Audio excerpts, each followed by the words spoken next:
Boa noite a todos. Uma alegria estar aqui com vocês, mais este culto, segundo domingo após Pentecostes, onde mais uma vez Deus vem ao nosso encontro para nos dar perdão, vida e salvação. Frente a isso, cantamos do primeiro hino que será projetado.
Aqueles que puderem, se coloquem em pé, invocamos o nome do nosso Deus.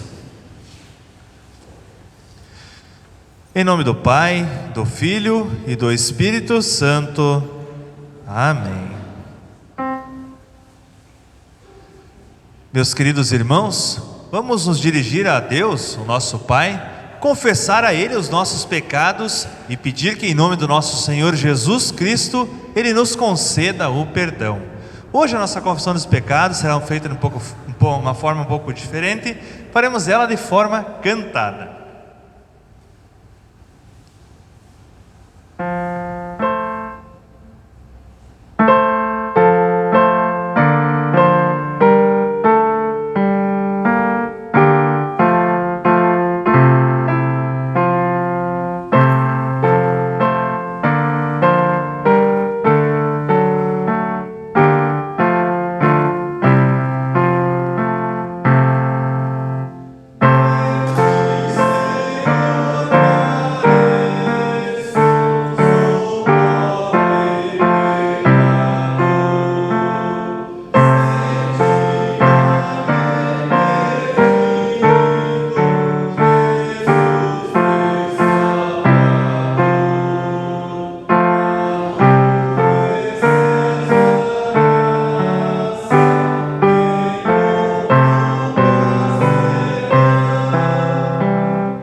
Diante de Deus eu pergunto: é esta a sincera confissão de vocês, que estão de fato arrependidos dos seus pecados e têm a sincera e firme intenção de corrigir a sua vida pecaminosa com a ajuda de Deus, Espírito Santo?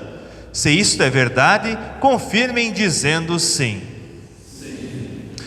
Tendo ouvido a confissão que fizeram, como servo de Cristo e por sua ordem, anuncio a graça de Deus para vocês, e por ordem de Jesus Cristo e em nome dele, lhes perdoo todos os teus pecados.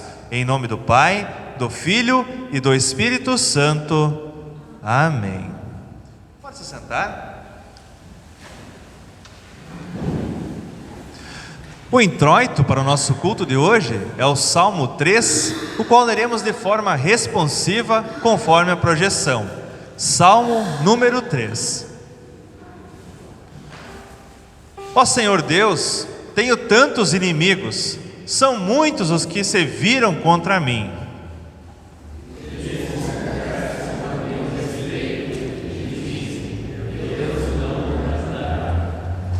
Mas tu, ó Senhor, me proteges como um escudo, tu me dás a vitória e renovas a minha coragem.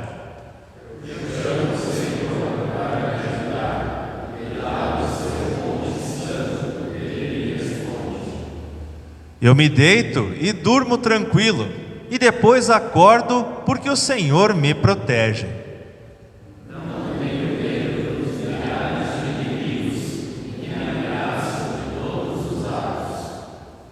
Vem, ó Senhor, salva-me, meu Deus.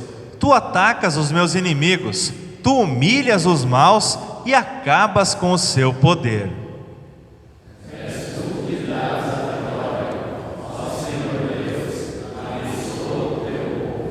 Até aqui o nosso introito para o culto de hoje. Assim como estamos, falamos com nosso Deus em oração.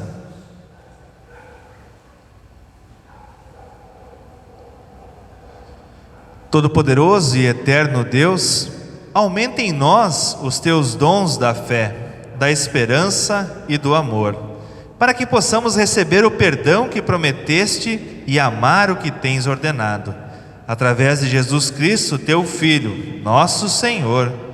Amém.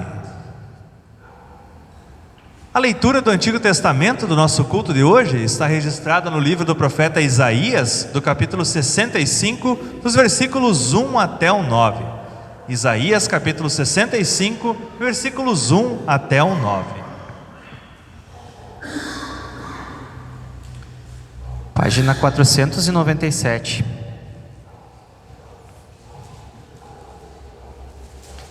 Isaías, capítulo 65, versículos 1 a 9. Deus castigará os rebeldes.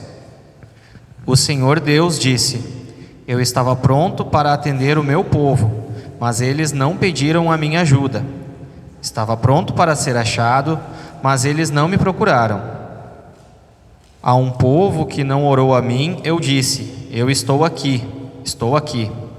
O dia inteiro eu abri os braços, pronto para receber um povo rebelde, um povo que anda no caminho do mal, seguindo sempre os seus próprios caprichos. Essa gente vive me provocando abertamente. Eles oferecem sacrifícios em jardins sagrados e queimam incenso sobre altares pagãos. Eles vão aos cemitérios para consultar os mortos e passam as noites em lugares desertos para receber visões. Comem carne de porco e enchem os seus pratos de comida impura. Depois dizem aos outros: parem, não nos toquem, pois somos mais santos do que vocês.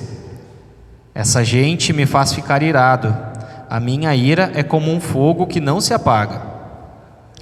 Tudo o que eles fazem está escrito no meu livro, e não descansarei até castigá-los. Eu farei com que eles paguem pelos seus pecados e também pelos pecados dos seus antepassados. Eles queimaram incenso sobre altares pagãos, nos montes, e me ofendem com esses sacrifícios. Por isso, farei com que eles paguem pelos seus pecados, por todos eles, um por um. O Senhor falou. O Senhor diz: quando alguém encontra algumas uvas cheias de suco numa parreira, diz: não vamos destruí-las, pois o vinho que fizermos com elas será uma bênção para nós. Assim também, por amor dos meus servos, eu não destruirei todo o meu povo. Farei com que os descendentes de Jacó e o povo da tribo de Judá tenham muitos descendentes, e com que sejam donos da minha terra. O meu povo escolhido será dono da terra prometida, e sempre viverá nela. Até aqui a leitura do Antigo Testamento. Cantamos do próximo hino.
A leitura da carta ou da epístola do nosso culto de hoje está na carta de Paulo aos Gálatas, no capítulo 3, versículo 23, até o capítulo 4, versículo 7.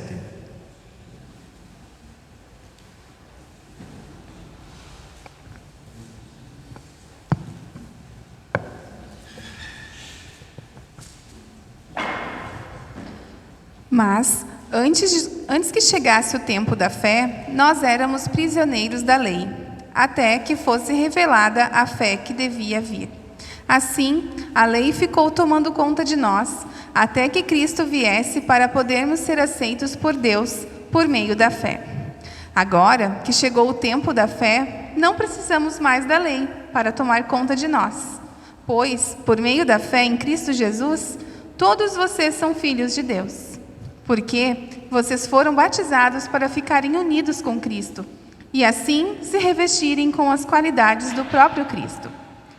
Desse modo, não existe diferença entre judeus e não judeus, entre escravos e pessoas livres, entre homens e mulheres. Todos vocês são um só, por estarem unidos com Cristo Jesus. E já que vocês pertencem a Cristo, então são descendentes de Abraão e receberão aquilo que Deus prometeu. Digo mais isto: enquanto é menor de idade, o filho que vai herdar a propriedade do pai é tratado como escravo, mesmo sendo de fato dono de tudo. Enquanto é menor, há pessoas que tomam conta dele e cuidam dos seus negócios, até o tempo marcado pelo pai. Assim também nós, antes de ficarmos adultos espiritualmente, fomos escravos dos poderes espirituais que dominam o mundo. Mas, quando chegou o tempo certo, Deus enviou seu próprio Filho, que veio como filho de mãe humana e viveu debaixo da lei, para libertar os que estavam debaixo da lei, a fim de que nós pudéssemos nos tornar filhos de Deus. E, para mostrar que vocês são seus filhos, Deus enviou o Espírito do seu Filho ao nosso coração, o Espírito que exclama: Pai, meu Pai. Assim, vocês não são mais escravos, vocês são filhos. E, já são filhos, Deus lhes dará tudo o que Ele tem para dar aos seus filhos. Até aqui a leitura.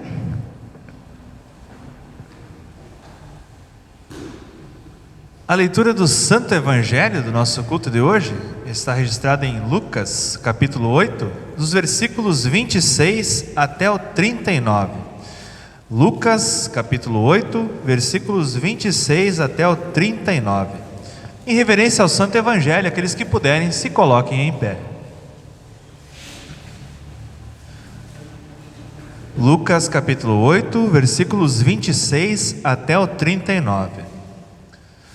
Assim está escrito: Jesus e os discípulos chegaram à região de Gerasa, no lado leste do lago da Galileia. Assim que Jesus saiu do barco, um homem daquela cidade foi encontrar-se com ele. Esse homem estava dominado por demônios. Fazia muito tempo que ele andava sem roupas e não morava numa casa, mas vivia nos túmulos do cemitério. Quando viu Jesus, o homem deu um grito, caiu no chão diante dele e disse bem alto: Jesus, Filho do Deus Altíssimo, o que o Senhor quer de mim? Por favor, não me castigue. Ele disse isso porque Jesus havia mandado o espírito mau sair dele. Esse espírito o havia agarrado muitas vezes. As pessoas chegaram até a amarrar os pés e as mãos do homem com correntes de ferro, mas ele as quebrava, e o demônio o levava para o deserto. Jesus perguntou a ele: como é que você se chama? O meu nome é Multidão, respondeu ele. Ele disse isso porque muitos demônios tinham entrado nele. Aí os demônios começaram a pedir com insistência a Jesus que não os mandasse para o abismo. Muitos porcos estavam comendo num morro ali perto. Os demônios pediram com insistência a Jesus que os deixasse entrar nos porcos, e ele deixou. Então eles saíram do homem e entraram nos porcos, que se atiraram morro abaixo para dentro do lago e se afogaram. Quando os homens que estavam tomando conta dos porcos viram o que havia acontecido, fugiram e espalharam a notícia na cidade e nos seus arredores. Muita gente foi ver o que havia acontecido. Quando chegaram perto de Jesus, viram o homem de quem haviam saído os demônios e ficaram assustados, porque ele estava sentado aos pés de Jesus, vestido e no seu perfeito juízo. Os que haviam visto tudo contaram ao povo como o homem tinha sido curado. Aí toda a gente da região de Gerasa ficou com muito medo e pediu que Jesus saísse da terra deles. Então Jesus subiu no barco e foi embora.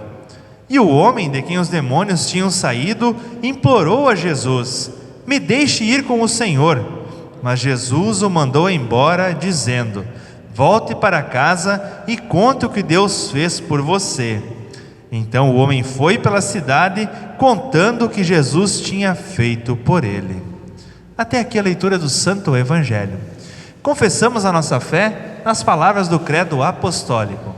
Creio em Deus Pai Todo-Poderoso, Criador do céu e da terra, e em Jesus Cristo, seu único Filho, nosso Senhor, o qual foi concebido pelo Espírito Santo, nasceu da Virgem Maria, padeceu sob Pôncio Pilatos, foi crucificado, morto e sepultado, desceu ao inferno, no terceiro dia ressuscitou dos mortos, subiu ao céu e está sentado à direita de Deus Pai Todo-Poderoso, donde há de vir a julgar os vivos e os mortos.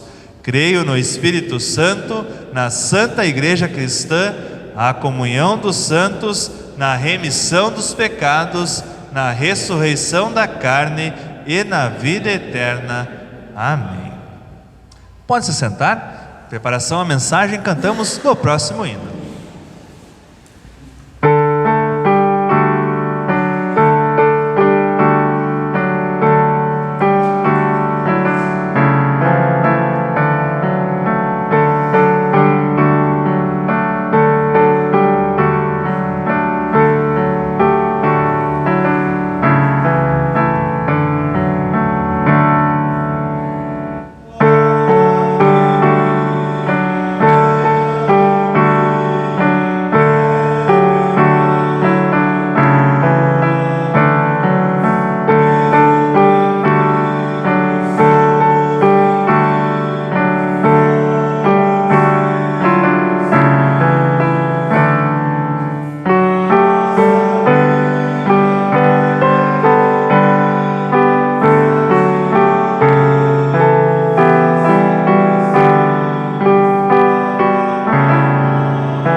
Em nome de Jesus Cristo, aquele que era, que é e que sempre será.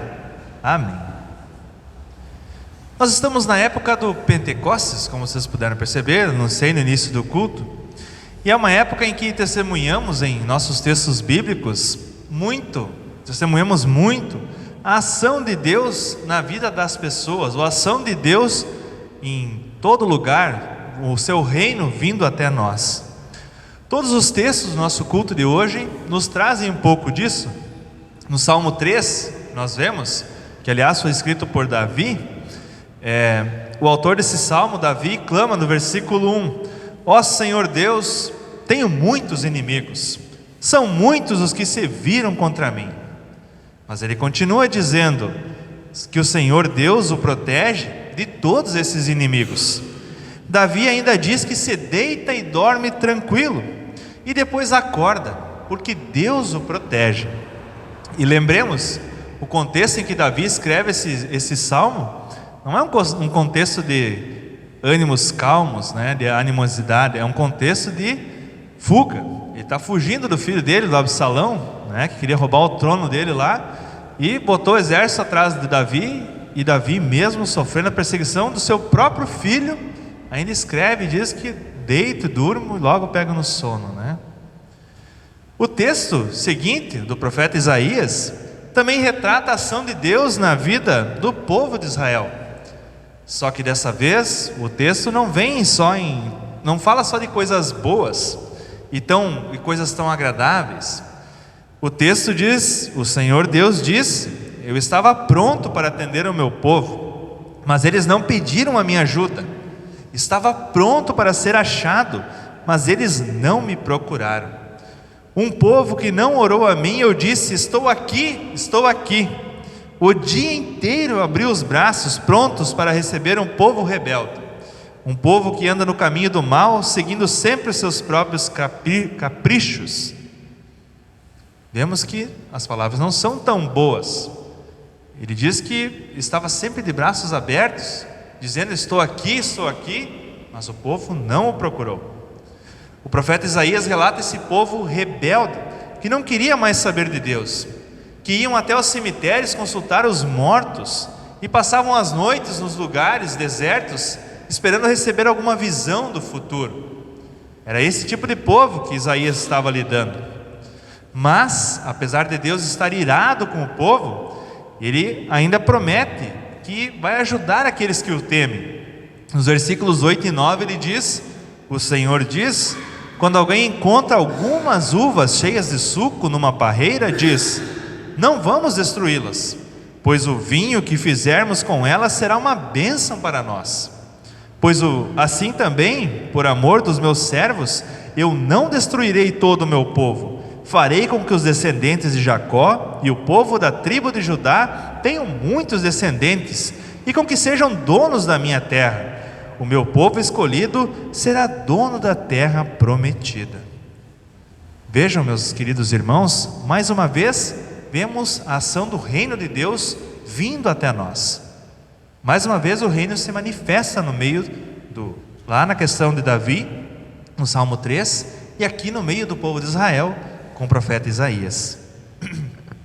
E no texto do Evangelho, nós temos mais uma vez a ação de Deus na vida das pessoas. Mais uma vez o reino de Deus se manifesta no meio das pessoas. O evangelista Lucas começa o seu relato dizendo que Jesus e seus discípulos chegaram à região de Gerasa, no lado leste do lago da Galileia. Aqui vale lembrar um pouquinho antes, que Jesus, antes dele fazer essa viagem, atravessar o lago, qual é o episódio que vem anterior a esse? É quando Jesus acalma uma tempestade. Então, Jesus já tinha se manifestado para os seus discípulos, mas o reino de Deus não é só para os discípulos, é para todos. Então eles atravessam o lago e chegam até a cidade de Gerasa. E outro fato interessante, como eu disse, o reino de Deus não se manifesta só para os cristãos, mas para os de fora. Não foi só para os judeus, se manifestou também aos gentios. Essa cidade de Gerasa, ela estava fora dos domínios judeus. Lá não era gente cristã, digamos assim. Lá era um povo gentil, é um povo pagão. E o texto em si não afirma por que Jesus foi para aquele lado, mas o objetivo final é sempre o mesmo: ele manifestar o reino de Deus. E mal Jesus desceu do barco com seus discípulos, e já vem um homem ao seu encontro. E Lucas cita apenas um homem. Se nós lermos Marcos e Mateus, eles falam em 2 homens, mas não tem uma contradição. O fato é que para Lucas o que chamou a atenção foi apenas esse homem, que se manifestou de forma mais forte. E outra questão é que esse homem estava numa situação realmente deplorável, se nós formos olhar. Andando muito tempo sem roupa, não tinha mais casa, morava no meio do cemitério, no meio dos túmulos do cemitério, né? E o texto ainda diz que esse espírito já tinha pegado esse homem muitas vezes. E mesmo que amarrassem ele com correntes e com tudo que tivesse de mais forte na época, mesmo assim, quando o espírito se manifestava nele, ele rebentava tudo, fugia e ia lá para o meio do deserto. E mais uma coisa chama a atenção quando esse homem se aproxima de Jesus, que eu acho que também deve ter chamado a atenção de vocês.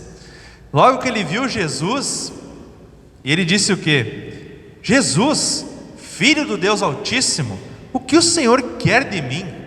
Por favor, não me castigue. Parece até que o demônio tinha se arrependido, se fazendo de coitadinho, né? E quando Jesus perguntou o nome dele, ele responde: Legião, porque muitos demônios tinham entrado no corpo daquele homem. Então, depois de Jesus perguntar o nome dele e já ter mandado ele sair do corpo daquele homem, eles começam a pedir para Jesus ter pena deles, não jogar eles no abismo de novo. Então eles veem a manada de porcos lá. Isso que reforça mais uma questão de que o reino de Deus não estava no meio dos judeus. Judeus não comem carne de porco, né? E lá tinha uma manada de porco pastando. Então os demônios pedem para Jesus que Jesus deixe eles entrarem nos porcos, para que eles não fossem jogados pelo abismo. Então Jesus permite que isso aconteça. E eles vão lá, entram nos porcos e se jogam ladeira abaixo. Uma situação difícil, né? Ainda mais para quem estava criando os porcos. Tanto que os criadores de porco, quando viram aquilo, deitaram o cabelo, né? Engraxaram as canelas, se mandaram, né? E ficaram assustados tanto com aquela situação e correram dali e saíram espalhando aquela notícia do que tinha acontecido. E quando as pessoas vieram ver de perto a situação, elas viram outra coisa que chama muita atenção, um outro contraste. Aquele homem que estava pelado, andando no meio do cemitério, vai saber quanto tempo sem tomar um banho, né? Sem ver a família, sem nada, agora estava sentado nos pés de Jesus, vestido em perfeito juízo. E a gente pode pensar que eles diziam: mas que maravilha, né? Olha só o que esse homem fez aqui no meio de nós, vamos glorificar ele. E o que eles fazem? Pedem para Jesus ir embora. Jesus, tu matou nossos porcos, tu expulsou esses demônios aí, vai embora, nós não te queremos aqui.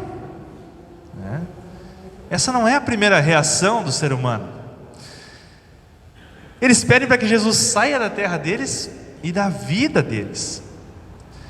Isso parece um absurdo, mas como Jesus curou aquele homem, fez tudo o que fez, agora eles pedem que ele saia da terra deles. Mas na nossa vida, a gente também por vezes coloca Jesus um pouquinho de lado. Por vezes a gente fica com vergonha de dizer que é cristão, de dar o nosso testemunho para outras pessoas, porque afinal as pessoas consideram o cristão um cara meio chato, né? As pessoas consideram o cristão um cara careta, um cara que não tem muito a dizer, geralmente um cara legalista que fala as regras, né? Não pode. E a gente acaba entrando nessa onda e vai deixando o nosso Jesus um pouquinho de lado. Será que a gente também não está fazendo como os gerazenos lá? Expulsando Jesus da nossa vida? Será que a gente reconhece por vezes o que Jesus faz na nossa vida? Será que nós reconhecemos a ação de Deus na nossa vida? Será que por vezes nós reconhecemos a ação do reino de Deus ao nosso favor? Ou será que a gente é só o cristão do final de semana? O cristão do culto do sábado à noite ou o cristão do culto do sábado de manhã? E quando chega em casa a gente tira a roupa de cristão e veste a roupa do mundo. E não é mais cristão, porque ser cristão para o mundo não é interessante. O que será que nós estamos fazendo? Será que no resto da semana nós deixamos o nosso Jesus de lado? A gente diz: bom Jesus, agora eu já te usei o que eu precisava, pode ficar guardadinho aqui comigo, que quando eu precisar, domingo que vem a gente se vê de novo. Notem, meus amados irmãos, um homem endemoniado queria ir junto com Jesus, mas Jesus disse para ele: não, vai para casa, e semana que vem tu vai no culto da sinagoga. Sabe que foi isso que Jesus disse para eles? Para ele, na verdade? Claro que não. Jesus diz: volte para casa e conte o que Deus fez por você. Vai e conte o que Jesus fez na tua vida, que te transformou de um homem nu, que andava no meio dos túmulos, fedendo, sem família, sem nada, um homem sem perspectiva de vida nenhuma. Vá para a tua casa e conte o que Jesus fez por ti. Você está livre do poder do mal. Você pode agora conviver com a sua família novamente. É isso que Jesus fez por ti. Agora, meus amados irmãos, conte o que Deus fez por você. Talvez você esteja se perguntando: mas o que Deus fez por mim? Aí, nesse sentido, nessa linha, o apóstolo Paulo, na carta aos Gálatas, nos ajuda a responder isso. Ele diz assim: nós estávamos mortos em nossos pecados. Nós éramos como aquele homem, vagando sem rumo, sem direção, até que a ação de Deus na nossa vida muda tudo ao nosso favor. O amor de Deus por cada um de nós muda tudo ao nosso favor e faz enviar esse mesmo Jesus que libertou aquele homem da opressão dos demônios, faz aquele mesmo Jesus cumprir a sua obra e morrer em nosso lugar. O lugar que era para nós estarmos pregados, Jesus ocupa aquele lugar. É isso que Deus fez por você. É isso que Deus fez por mim. É isso que Deus fez pelo mundo inteiro. O apóstolo Paulo escreve no capítulo 4 dos Gálatas, do versículo 4 até o 7, ele diz: mas quando chegou o tempo certo, Deus enviou o seu próprio Filho, que veio como filho de mãe humana e viveu debaixo da lei, para libertar os que estavam debaixo da lei, a fim de que nós pudéssemos nos tornar filhos de Deus. E para mostrar que vocês são seus filhos, Deus enviou o Espírito do seu Filho ao nosso coração, e o Espírito que exclama: Pai, meu Pai. Assim vocês não são mais escravos, vocês são filhos, e já que são filhos, Deus lhe dará tudo o que Ele tem para dar aos seus filhos. Meus queridos irmãos, é isso que Deus fez por cada um de vocês. É isso que Deus faz por cada um de nós. Através da obra de Cristo, Ele tira toda a nossa condenação.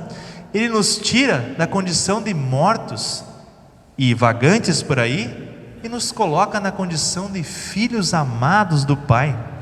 Os filhos que vão receber tudo, que recebem tudo do seu Pai amado, tudo que Deus tem para nos dar, e tudo que Ele nos dá todos os dias. E a bênção maior de todas, aquela que nós aguardamos fervorosamente, a vida eterna ao lado dEle. Isso, meus queridos irmãos, é o que Deus fez por você. Isso é o que Deus faz por você. E quem garante tudo isso é o próprio Deus. Por isso, meus queridos irmãos, nós temos muito o que contar para as pessoas. Nós temos muitas maravilhas para dizer que Deus tem feito em nossa vida. O que Deus tem feito, o que Deus faz e o que Ele continuará fazendo. O nosso culto começa aqui. O nosso culto começa aqui, quando nós recarregamos as nossas energias através do ouvir da palavra, do comer e beber do corpo e sangue de Cristo. Aqui começa o nosso culto, mas ele não termina com a bênção. Depois da bênção ele continua, na parte maior ainda. Aqui é a parte menor do culto. A parte maior do culto é lá na nossa casa. A parte maior do culto é lá onde a gente está, no meio dos nossos amigos, nossos vizinhos, até da nossa família, aqueles que ainda não conhecem a Jesus. É lá que nós fazemos a diferença. É lá que nós mostramos o que Deus tem feito por ti, o que Deus tem feito por mim. É lá naquelas pessoas que não conhecem que nós levamos o reino de Deus para que elas possam conhecer. Assim como Jesus foi aos gentios, nós também temos esta missão, movidos por esse amor de Deus, a falar para aquelas pessoas: eu tenho algo a te dizer, Jesus fez alguma coisa por ti. Que essas palavras possam permanecer nos nossos corações e nas nossas mentes, enquanto vivermos aqui neste mundo. Amém. Cantamos do ofertório.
O momento do nosso ofertar, aqueles que vieram preparados para isso poderão fazê-lo agora, e durante o recolhimento das ofertas, nós cantamos do próximo hino.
Momento da nossa oração geral, na qual nós incluímos os aniversariantes e também os pedidos especiais que temos.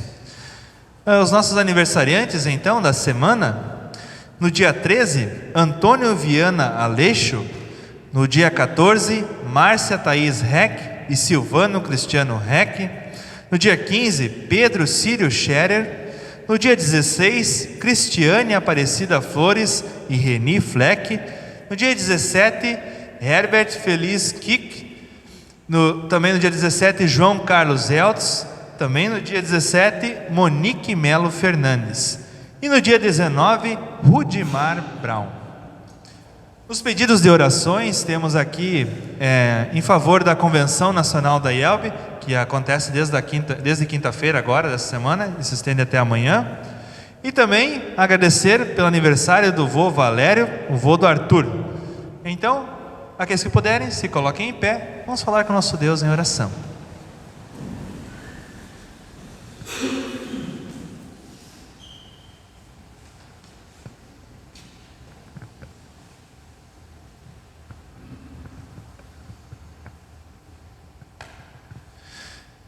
Todo-Poderoso Deus, Pai do Senhor Jesus Cristo, somente Tu és santo. Com justiça estás indignado por causa das nossas ofensas.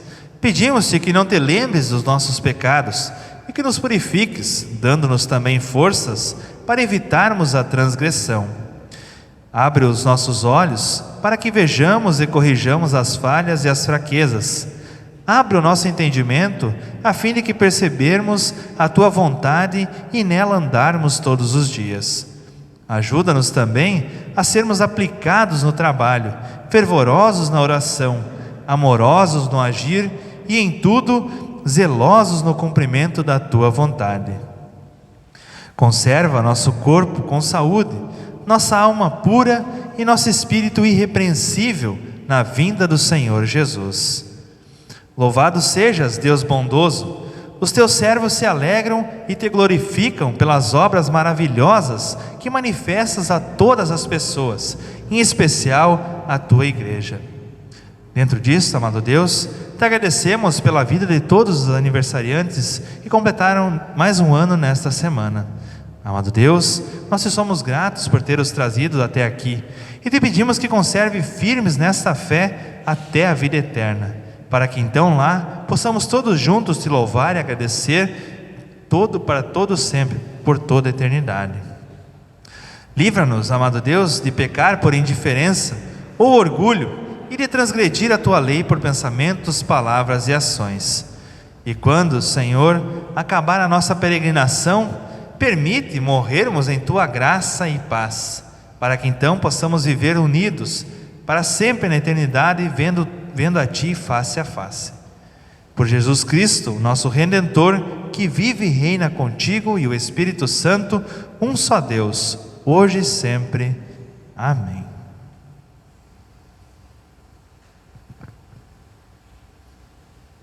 Passamos à liturgia da Santa Ceia. O Senhor seja convosco. Levantai os vossos corações. Demos graças ao Senhor nosso Deus.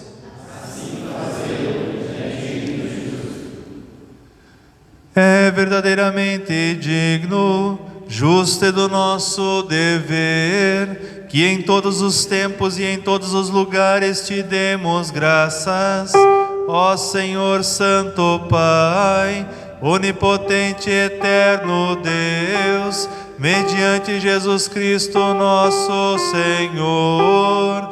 Portanto, com os anjos e arcanjos e com toda a companhia celeste, louvamos e magnificamos o teu glorioso nome, exaltando-te sempre, dizendo: Santo,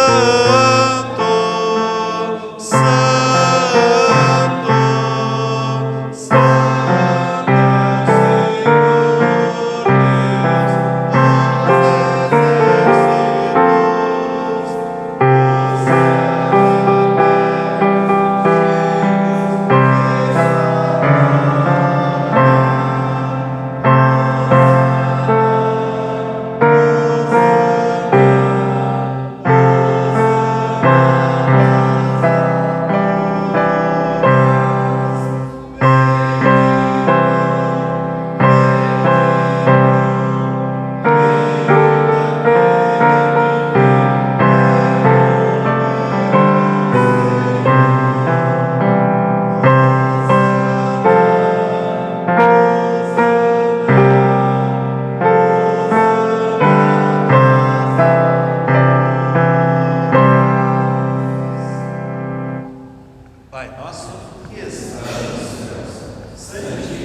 Nosso Senhor Jesus Cristo, na noite em que foi traído, tomou o pão e, tendo dado graças, o partiu, deu aos seus discípulos, dizendo: Tomai e comei, isto é o meu corpo que é dado por vós.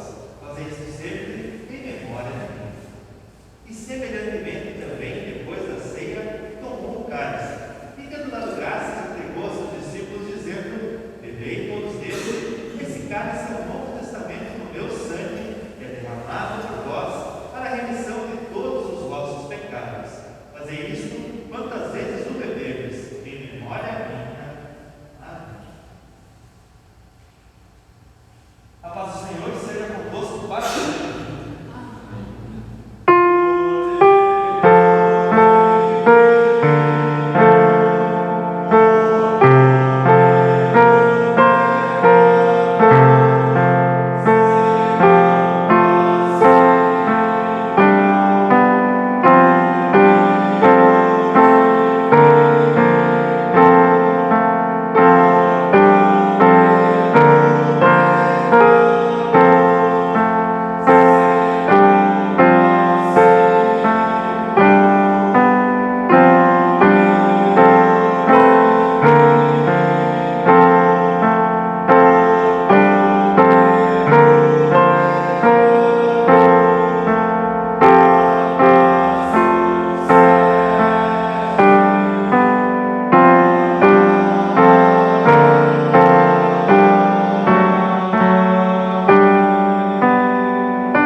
Pode se sentar.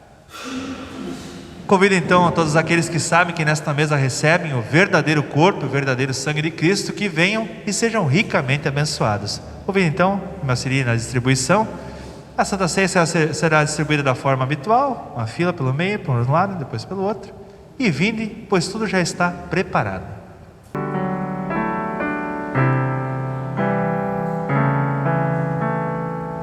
Aqueles que puderem se coloquem em pé. Todas as vezes que comerdes esse pão e beberdes desse cálice,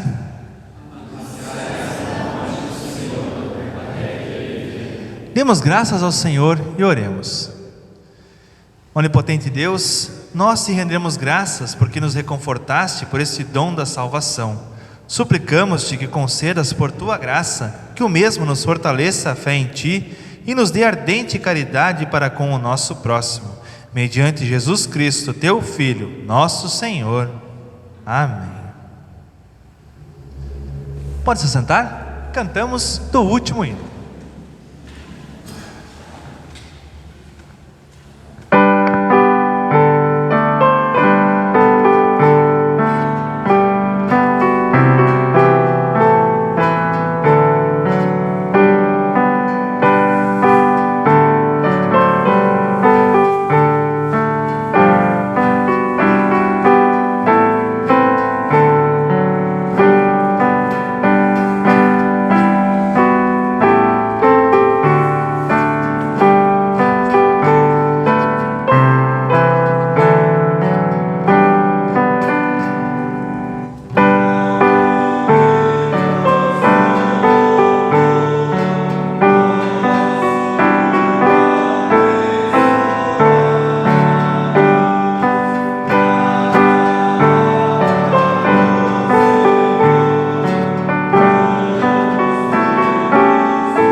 Nos colocamos em pé.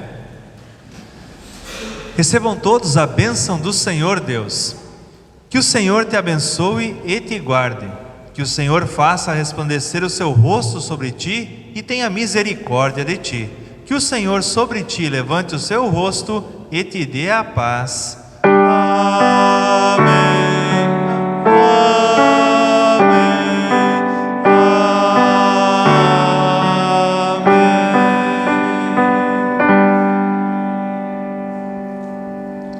Pode se sentar?